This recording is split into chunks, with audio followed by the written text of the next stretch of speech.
मैंने सोचा था कि वहाँ से मार्केट गिरना चाहिए, तो मार्केट गिरा भी था, पर मैंने प्रॉफिट आज नहीं ले पाया और थोड़ा बहुत लॉस हो गया आज। और ट्रेड भी ज़्यादा हो गई है, इसलिए थोड़ा सही में नहीं आ रहा। मार्केट ने आज क्या है, साइडवेज ज़्यादा कर दिया ना मार्केट ने, वो इसलिए कोई दिक्कत नहीं है। फिर भी मार्केट ने एक चाल चली और लोगों को फंसाया। यहाँ से कल कॉल की प्राइस को बढ़ाया और कॉल की प्राइस बढ़ाने के बाद कल आज करेक्शन कर दिया। तो ये किस तरह से मार्केट ने काम किया है, क्योंकि अब ट्रेंड तो बहुत पहले से नहीं है। बस खाली ये सोच लो कि मंथली का ये वीक था, इसलिए 2 दिन 2 3 दिन शॉर्ट सेलिंग हो रहा था। तो शॉर्ट सेलिंग होने के कारण वो शॉर्ट कवरिंग तो करना ही पड़ेगा, क्योंकि मंथली में एक्सपायरी होता है ना। तो 1 दिन 2 दिन सेल किया, इधर से फिर सेलिंग आ गए और 2 दिन से सेलिंग आ रहा था। तो ये बुलिश बुलिश कैंडल वो शॉर्ट कवरिंग के होने के कारण ये मार्केट ऊपर गया। अब देखिए ये कैंडल फिर बना दिया। अब क्या कहना चाहता है मार्केट, यहाँ से अपनी आरएसआई पे चलेंगे। फिर अगर आरएसआई अप ट्रेंड में जाएगा तो हम बाइंग की सोचेंगे, अगर अप ट्रेंड में नहीं गया तो आरएसआई हम डाउन की सोचेंगे। उसमें कोई हमें उसके अलावा कुछ सोचना नहीं है और देखना भी नहीं है।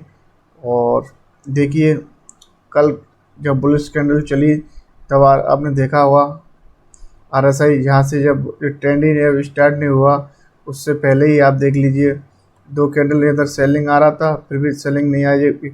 एक तरह से यहाँ से एक सपोर्ट रेजिस्टेंस बन रहा था, ये कितना लंबा, और यहाँ से कैंडल ने ये प्लस ने दिया और समय आरएसआई यहाँ पर सस्टेन कर रहा था कहीं।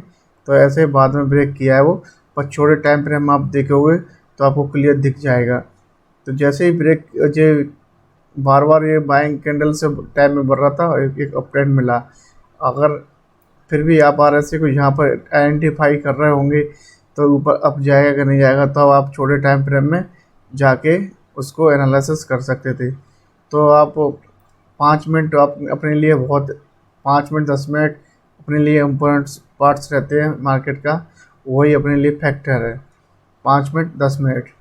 अब देखिए कल का पूरा व्यू आपको दिखाता हूँ। यहाँ से एक प्राइस एक्शन बनाया एक फ्लैग टाइम में और यहाँ से ब्रेक किया इसने, और यहाँ पर आप एंट्री कर सकते थे आराम से। तो एक अप ट्रेंड में मिला और उस समय आप आरएसआई को अपनी पोजीशन में देख लीजिए कि हाँ एंट्री करना चाहिए कि नहीं करना। तब आरएसआई अगर अप ट्रेंड में आ जाता है तो आप आराम से इसको बाइंग करके अप ट्रेंड में मिल जाए। आज भी मार्केट कल गैप मेरा डाउन का वो था, पर वो आरएसआई इधर एक साथ नहीं नहीं आया प्राइस एक्शन को। यहाँ लोगों ने सेल किया था कल, वो एकदम से गैप अप खुला और लोगों को इनको डर लगा, वो वे लोगों ने बाइंग किया, इसलिए कैंडल और ऊपर चला गया मार्केट। और यहाँ से वो गिरना था मार्केट को तो खैर, हालांकि फिर भी खींच देता है, जो व्यू होता है आपका उसे आपको गलत कर देता है। जब आपको गलत कर देता है तो आपको वो दिक्कत होती है। अगर आपने ट्रेड सही भी लिया होगा फिर भी आपको बाहर एग्जिट करने के बाद वो आपको निकाल देगा। तो अब जब निकाल देता है, अब देखिए पुराना इस हाई पे एक बार 2 बार 3 बार आया है। यहाँ से गिरावट आई थी, यहाँ से गैप अप खुला और ये यहाँ से गिरावट, इसलिए यहाँ से गिरावट तो आना थी एक यार। यहाँ से 900 के ऊपर 950 तो 36,000 रुपये से फिर सेलिंग आना था। तो इस तरह से एकदम मार्केट नहीं निकलना था।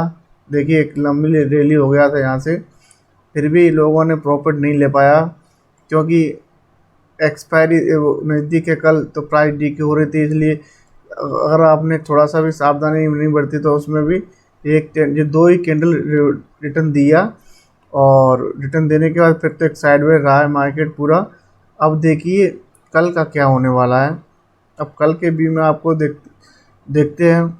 30 मिनट तक आरएसआई नीचे आ गया है, 60 के नीचे चल रहा है। देखिए आपको बताते हैं कितने टाइम फ्रेम में से नीचे चल रहा है अभी।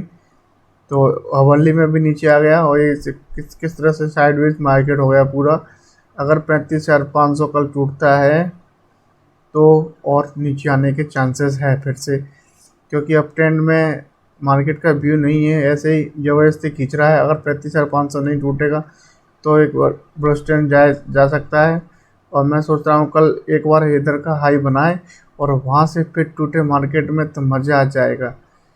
एक बार कल ये वाला जहाँ से सेलिंग आया था, एक बार इन लोगों को निकाल के आए मार्केट और उसके बाद नीचे आए तो बढ़िया सा प्राइस एक्शन, और इन लोग ये लोग जहाँ जिन लोगों ने बाय किया होगा वो भी बाहर बाहर सेल किया होगा, वो भी निकल जाएगा और न्यू सेलर इसमें नई एंट्री ले सकते हैं, इसलिए तेज़ी से गिरावट हो सकती है। तो आप मार्केट को देखो और सीखो समझो। जब आ रहा सही अब 30 मिनट में नीचे साल 60 से 5 10 15 मिनट में सभी टाइम फ्रेम में नीचे है, तो कल मैं वेट करूँगा कि 5 मिनट में RSI अगर नीचे आता है सही तरीके से सस्टेन करने के, क्योंकि एक्सपायरी है तो साइडवेज भी रह सकता है मार्केट, क्योंकि दोनों तरफ का रिटर्न दे के एक लंबी रैली और यहाँ से एक गया है मार्केट फिर दोबारा से बेस बना के, तो यहाँ तक भी आ सकता है 250 तक भी। तो एक तरह से देख क्या बिहेवियर कर सकता है, अगर RSI इस तरह से नीचे गिरेगा तो गैप डाउन शुरू मॉर्निंग में खोल देगा तो एक रिवर्सल भी ले सकता है, और फ्लैट खुले मार्केट या अप खुले तो यहाँ से फिर सेलिंग आएगा तो ज़्यादा अच्छा रहेगा। तो RSI देखते हैं किस तरह ब्रेक करने की उम्मीद है। तो ये एक बार दो बार तीन बार कितनी बार नीचे सपोर्ट का ले रहा है, और हालांकि मार्केट कल साइडवेज भी रह सकता है, क्योंकि आज भी 2 3 घंटे साइडवेज रहा पूरा। ये 35,000 को तोड़ने की कोशिश नहीं कर रहा था, ऊपर से सेलिंग तो आ रहा है बार बार, ऊपर जाने के चांस भी कम है, नीचे जाने के चांस ज़्यादा है। अगर ऊपर 750 निकलेगा तभी मार्केट ऊपर जाएगा, 750 के ऊपर नहीं निकला तो मार्केट फिर नीचे आने के लिए तैयार है। तो आप देखते रहिए। अगर आपका व्यू अगर नीचे 500 कल एक्सपायरी है तो ध्यान से ट्रेड करना है, क्योंकि कोई भी ऑप्शन को प्रीमियम को बढ़ाता नहीं है, मार्केट ऐसे साइडवेज रहता है। आज लॉस इसी कारण हो गया मेरा कि साइडवेज रहा था मार्केट और उसमें एक तरफ का थोड़ा सा भी मूवमेंट नहीं दे रहा था। अगर हम पुट की तरफ ले लेते तो कॉल की साइड भाग जाता था, और जब कॉल ले लेते तो पुट की तरफ, तो दोनों तरफ ही इंसान को लॉसेस होता है और कवर करने के चक्कर में काफ़ी लॉसेस हो जाता है। तो वो चीज़ें आप देखिए। अब देखते हैं RSI, देखिए 43 15 मिनट में है और 5 मिनट में भी सेम ही होगा। तो पूरा दिन मार्केट साइड में रहा 60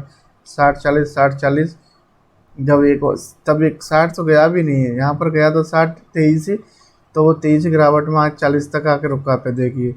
फिर इधर 60 गया ही नहीं है तो यहाँ से थोड़ी गिरावट, यहाँ पर 60 गया ही नहीं है फिर गिरावट, इधर 40 में बाइंग, इधर सस्टेन कर एक प्राइस 40 आया तो बाइंग। तो देखते हैं कल किस साइड ब्रेक करता है, उसी तरफ अपना व्यू लेना है और रिस्क कम लेना है। कल एक्सपायरी है तो यही मेरा। और ये चार्ट में जोरदाम देख रहा हूँ, अगर जोरदाम में अकाउंट खोलना चाहते हो तो डिस्क्रिप्शन में लिंक दिया गया है। और मार्केट की बारीकियों को सीखते रहिए, हर रोज़ ट्रेड नहीं मिलता है और हर रोज़ ट्रेड करने से अपना लॉसेस होता है। एक अप ट्रेंड 15 दिन में आपको एक तरफा मूवमेंट मिल सकता है, उसमें एंट्री कीजिए और अच्छा सा पैसा कमाइए। हर रोज़ छोटा छोटा पैसा कमाने के चक्कर में आप बिग लॉसेस कर सकते हो, क्योंकि किसी दिन 2,000 कमाओ, किसी दिन 5,000 कमाओगे। जब मार्केट साइडवेज में होगा उस दिन आपने एंट्री कर लिया और आपको लॉसेस हो गया तो आप उसे कवर करने के चक्कर में तो जितना कमाया था वो एक दिन में पूरा मार्केट को दे दोगे। ये मेरे साथ बहुत बार हुआ है और मैं इसलिए ये बता रहा हूँ, क्योंकि मार्केट पे एक तरफा मूवमेंट मिले आप तो उसमें एंट्री कीजिए, बढ़िया से पैसा बनाइए और सीखिए और लर्निंग कीजिए। और इसमें टाइम का ही सब खेल है, अगर टाइम बिल्कुल मिस्टेक हो गया तो सारा सिस्टम गड़बड़ हो गया। टाइम पे ही अपॉर्चुनिटी है, जब टाइम देता है मार्केट पैसा देता है तो लेने की काबिलियत रखो, जब नहीं देता है तो उससे दूर रहो। ये साइडवेज मार्केट में सबसे डेंजरस है, ये सबसे ज़्यादा लॉसेस करते हैं बायर का। तो बायर करने वाले को लिए साइडवेज मार्केट सबसे बेकार होता है। इसमें चारों तरफ सेलर से होते हैं, तो इसलिए सेलर दोनों तरफ कॉल पुट को प्रीमियम को खाने के लिए आते हैं और दबा के पैसा खा जाते हैं और सारा पैसा ले जाते हैं लूट के। इसलिए हमेशा बायर को बहुत दिमाग लगाना पड़ता है साइडवेज में ट्रेड करना नहीं है वैसे तो। अगर आप फिर भी आप नहीं मानता तो छोटी क्वांटिटी में बाय करके और सही समय पे 60 पे वो तो इसको सेल कर दो और 40 पे हो तो बाय करने की अपॉर्चुनिटी हो साइडवेज में, तो आपको लॉसेस होने के चांसेस होंगे वो कम हो जाएंगे। तो मेरे कमेंट के माध्यम से मेरे को बताइए कोई दिक्कत या परेशानी आ रही हो आपको, और मेरे चैनल को सब्सक्राइब और शेयर करते रहिए। जय हिंद, जय भारत।